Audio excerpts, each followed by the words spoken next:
we got a show from Raw. Was it a good show? I'll say that at least things were done, but it doesn't mean they were very interesting. That's the truth here. This is what I feel like it is. They got a lot done going into No Mercy, and it's good to see that hopefully it's good to see that clarifying that Raw is doing No Mercy and SmackDown will be doing Hell in a... Well, is it Hell in a Cell, I believe? I think SmackDown is going to be doing Hell in a Cell, and Raw is doing No Mercy. Guys, tell me below if that's the way it is, because last week they both said No Mercy. Someone did not pay attention, and both sets of commentators from both shows said the same damn thing. If they do it again, that shows they are idiots. Let's just hope they don't do it again. But anyway, it's good to see they're sorting that out. The first thing I'm going to talk about is the ending match. Sasha versus Alexa Bliss. Now, I'm going to be honest here. I really didn't care about the match because I didn't care about who was the champ. Look, I love Sasha Banks. I've already said that. I said it again. I'm going to say it one more time. Out of all of the NXT women wrestlers, she was the most polished coming up, even though she was rushed. That's the truth. She was rushed, but she landed on her feet better than anyone else. But when you really look at this, she should not be champ. It should be Nia Jax. So you see the match, which was okay. They tried to hype up that, well, I don't know why they're going down this route with her not being able to win a championship and even keeping it for that matter. Every time when she wins it, if she wins it at all, she can't maintain it. And this match really felt like it was stupid. For the simple reason you shouldn't be doing this on a regular Raw, because she can always retain on a Raw. Is once she goes to a freaking pay-per-view, she can never win. So in the end, yes, she won at the pay-per-view. Yes, she did. But here she jobs on Raw. So what's the difference? What is the difference? Now Nia Jax comes out after Alexa wins and then puts her on her shoulder and basically, well, does an electric chair on her ass and says simply, without saying a word, I'm coming for your title. It's late. I'm going to say this honestly. This is late. I don't care if anyone says this is perfect. No, it's not. Let's be honest here. You know who should have had that moment at SummerSlam? It should have been Nia Jax and Alexa Bliss. That would have made more better sense than Alexa Bliss and Sasha. I'm not griping on Sasha. It's not her fault. I just do not believe the women's division on Raw means anything as long as there's no real obstacle to them. You majority of your women are small. They're small. And in the end, you don't feel like they have any obstacle to go past unless it's an Asuka. That's entirely different. So when it comes down to it, the only person that makes the best sense is Nia. So this is pretty late. Doesn't mean it isn't good to see it. It's just late. Now let's go to, which I don't understand. Emma. The Emma Evolution that came out slightly before Paige. Because let's be honest, who went to the main roster first? Was it Paige or was it Emma? As far as I remember, it was Emma who went to the main roster first. Then she got nowhere, and then Paige came to the main roster and blew everything out of the way. So you can say Emma was the first of the women of NXT to actually come up first and really try something different, which got nowhere because the WWE didn't sponsor none of it. So you see this segment with Mickie Jane, who should be much higher than she is. She should be. She should have already been a champ. I'm being honest here. She came back last year. She should have been a champ this year. Honestly, it would have made sense to have a veteran like her as a champ than anyone else. Even my Naomi, the woman I love, she should have been champ before her. But this is what we got. We got those two having a match, and this is a stip. Sort of.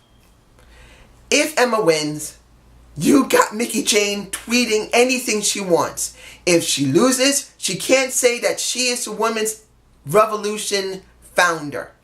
And what happens? Emma wins, which you could say is the wisest thing that's supposed to happen. Unfortunately, I don't have a shot of it. I only got them in the back. And it makes the best sense.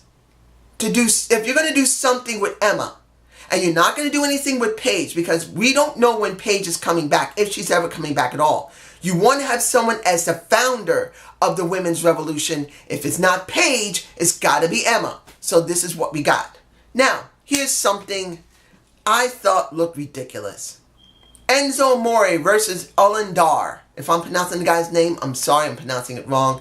Supposedly last week, Enzo Amore said he's going to 205 Live. Then they said right before he came out and after he came out, he had to actually be in sweats to make the weight.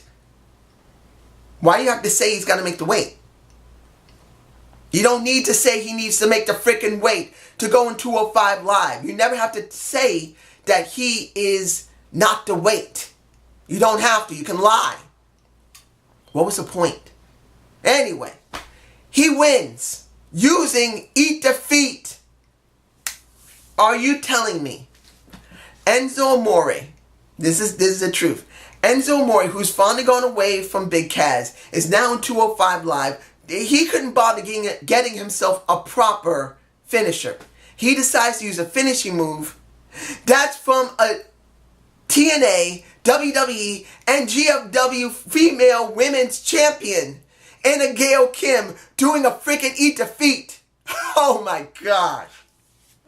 Look, I'm not griping that he's using a woman's wrestling move, because every move that's in wrestling has been interchanged between both sexes. Women's moves have been used for men. Men's moves have been used for women. There is no difference. As long as you can pull it off, it's a move you can use.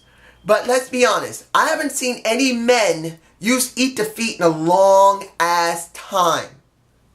And doing it not very good either. He didn't do it very well. It was sloppy. But the only person I've seen do it in the last 8 years or so has been Gail Kim. Doesn't mean men don't use it. It's just that she is the most prominent person that ever did use it. So seeing he's using it from a woman from another promotion is a little funny. I'm just saying. I don't know if I really care, to be honest. He's a great talker. He should be a manager, but now he's a wrestler. In 205 Live, that's a show that no one rarely sees due to the fact of his bad positioning on WWE television. I'm just saying. Now, Roman Reigns. No, wait. The Miz. His segment before the Battle Royal was very good. Then you got the Battle Royal. Then you got the Battle Royal where you think maybe Jason Jordan should win it. I'm being honest here.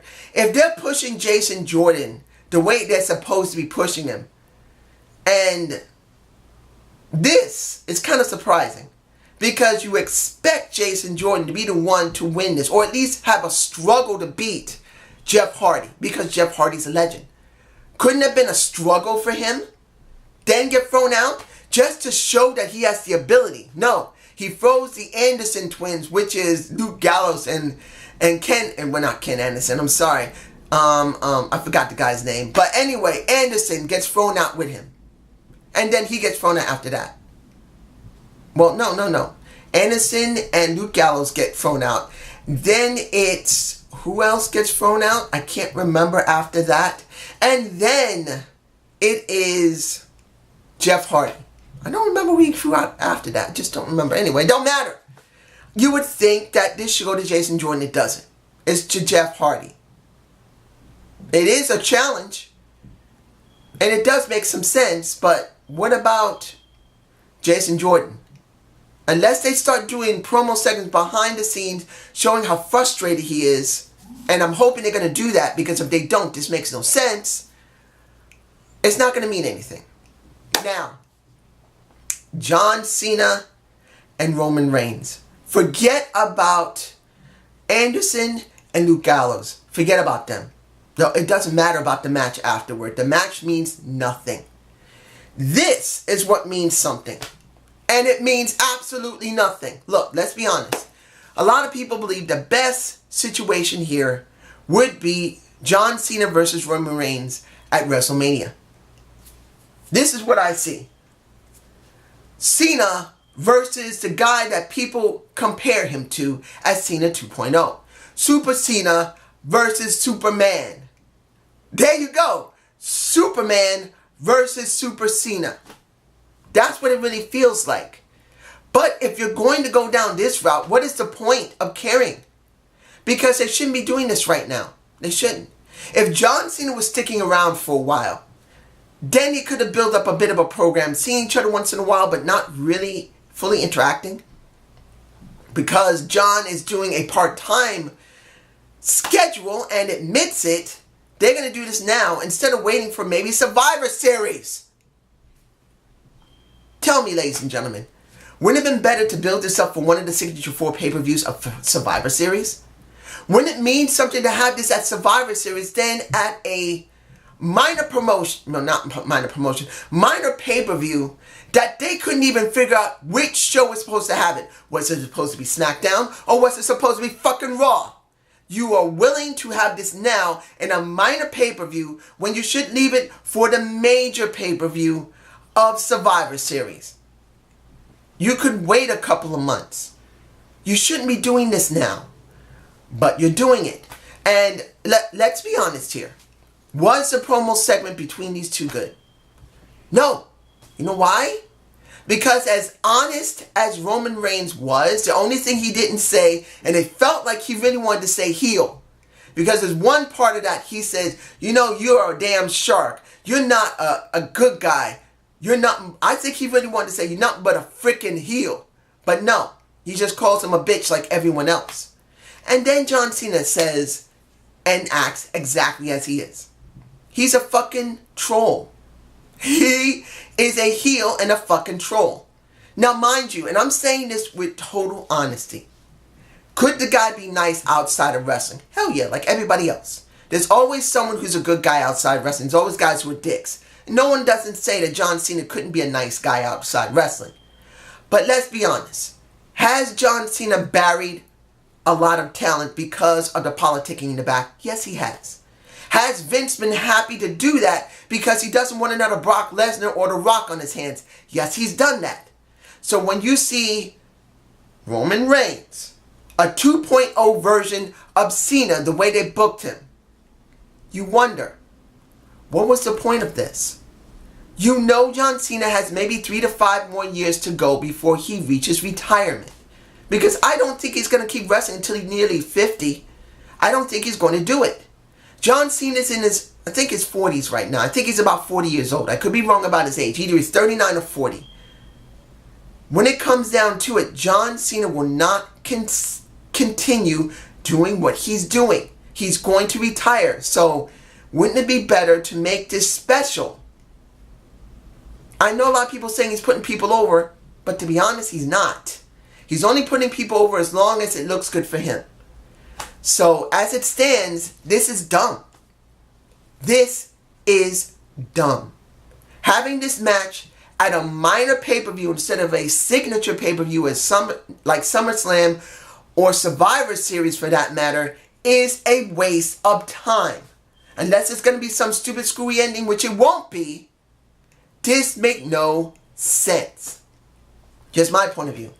I hope you enjoyed this Raw review. Please give me a comment below. Look for my SmackDown review tomorrow. Have a good day. Have a good night. Peace.